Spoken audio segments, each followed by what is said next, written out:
Bienvenue dans cette nouvelle édition du QG Weekend. Au sommaire, le président américain Barack Obama est arrivé ce vendredi au Kenya pour une visite historique.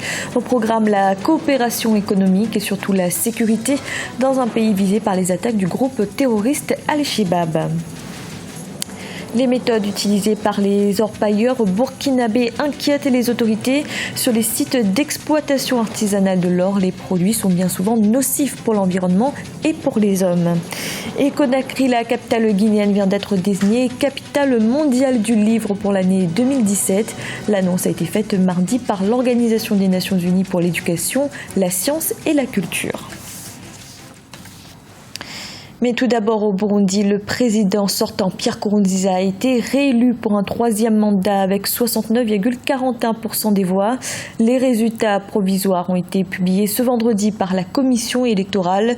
Le chef de l'État l'emporte à l'issue d'un scrutin sous haute tension et boycotté par l'opposition qui estime que ce troisième mandat est contraire à la Constitution. Dans l'actualité également, le président américain Barack Obama est arrivé ce vendredi dans la soirée au Kenya. Il doit participer au sommet mondial de l'entrepreneuriat.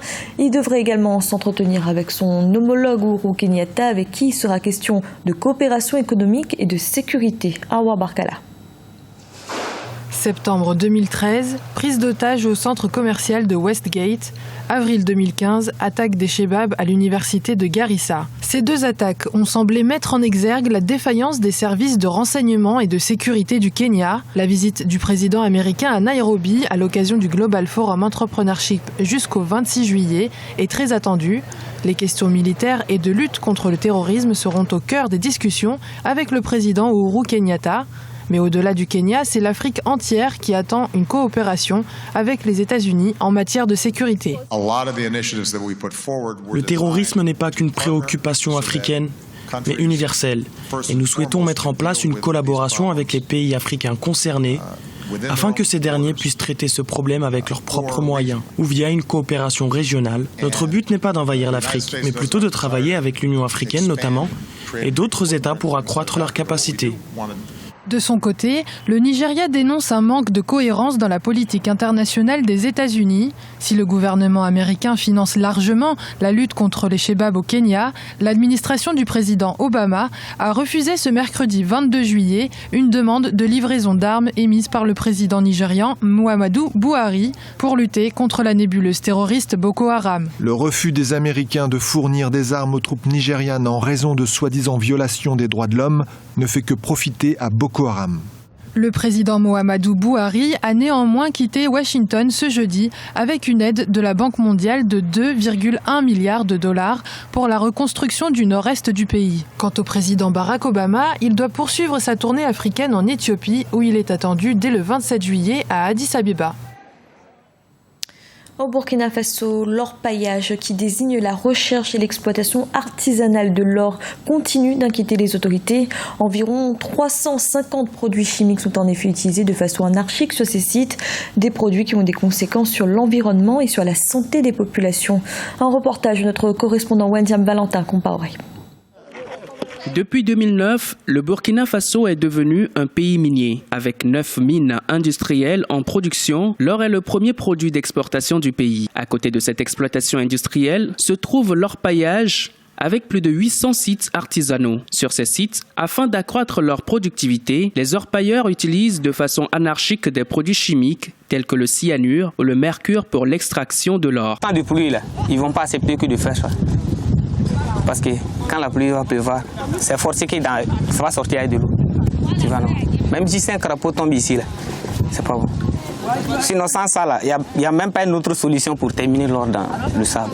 Cette utilisation abusive des produits chimiques dans plusieurs secteurs d'activité contribue à la dégradation rapide des sols, des eaux, de l'air, causant ainsi un impact majeur sur la santé des populations. Selon une étude de l'initiative Pauvreté Environnement, en 2013, dans le secteur de l'orpaillage qui est très florissant, 2/3 des travailleurs présenteraient au moins 3 types de symptômes d'exposition chronique au mercure. Face à la montée du péril, la société civile prône la sensibilisation. Tant qu'on ne forme pas les artisans miniers, les orpailleurs, à l'utilisation de ces produits-là, c'est un véritable danger pour non seulement les orpailleurs, mais pour toute la communauté. Parce que quand vous allez sur certains sites, c'est exposé comme ça. Nous sommes en saison de pluie, l'eau de pluie et l'eau de ruissellement, ça s'enfonce dans les puits, dans les rivières à côté, et vraiment c'est des véritables catastrophes. Donc nous prêchons pour qu'on encadre, qu'on interdise d'abord, ensuite qu'on encadre les orpailleurs. Plus de 75 000 familles, soit environ 4 millions de personnes, vivent de l'orpaillage au Burkina Faso. Non inclus dans le dernier code minier adopté en 2015, cette activité vient d'y être intégrée dans l'optique, selon des observateurs, de mieux réguler ce secteur qui produit environ 400 kg d'or chaque année. Un programme d'aménagement des routes et de facilitation des transports au profit de la Côte d'Ivoire, la Guinée et le Libéria a été lancé mardi à Abidjan. D'un coût de 165 milliards de francs CFA, il vise à soutenir la relance économique post-conflit de la région de l'Union du fleuve Mano, et ce à travers la promotion des échanges commerciaux intracommunautaires. Écoutez Sarah Daraba Kaba, secrétaire générale de l'Union du fleuve Mano.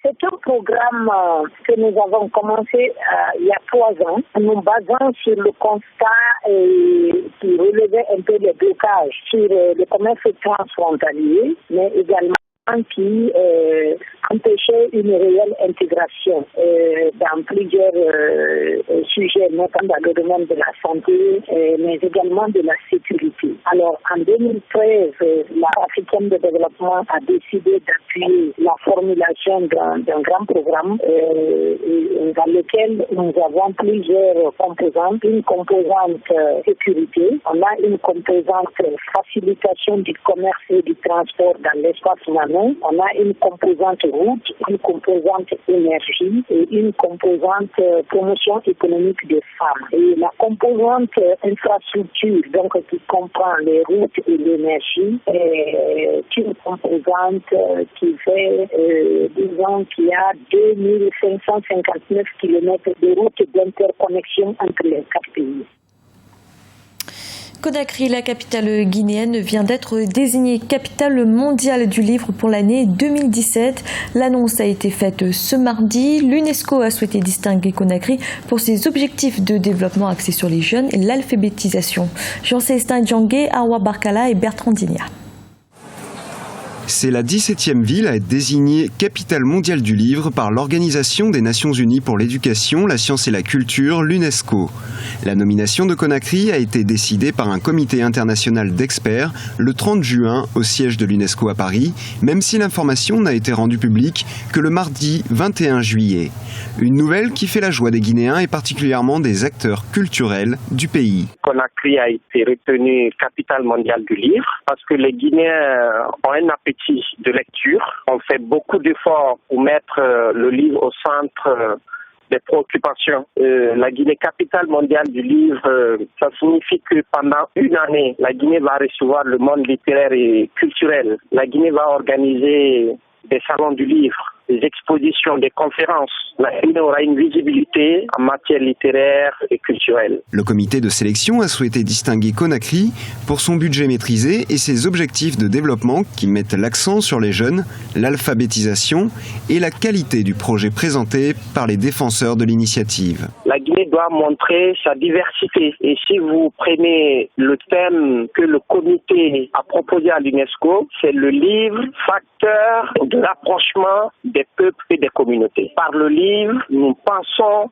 qu'on peut contribuer au rapprochement des peuples et des communautés. L'année du livre commence le 23 avril à l'occasion de la Journée mondiale du livre et du droit d'auteur, durant laquelle les principaux acteurs du livre se rassembleront afin de promouvoir et célébrer les livres et la lecture durant les 12 mois suivants. Conakry, qui succédera à Incheon en Corée du Sud, capitale du livre en 2015, est la 3e ville africaine à recevoir ce label de l'UNESCO après Le Caire et Harcourt. Rappelons que Madrid, en Espagne, est la première ville à avoir été désignée en 2001 capitale mondiale du livre. C'était le journal de la rédaction. Merci de l'avoir suivi. Retrouvez dans un instant une nouvelle édition de l'information.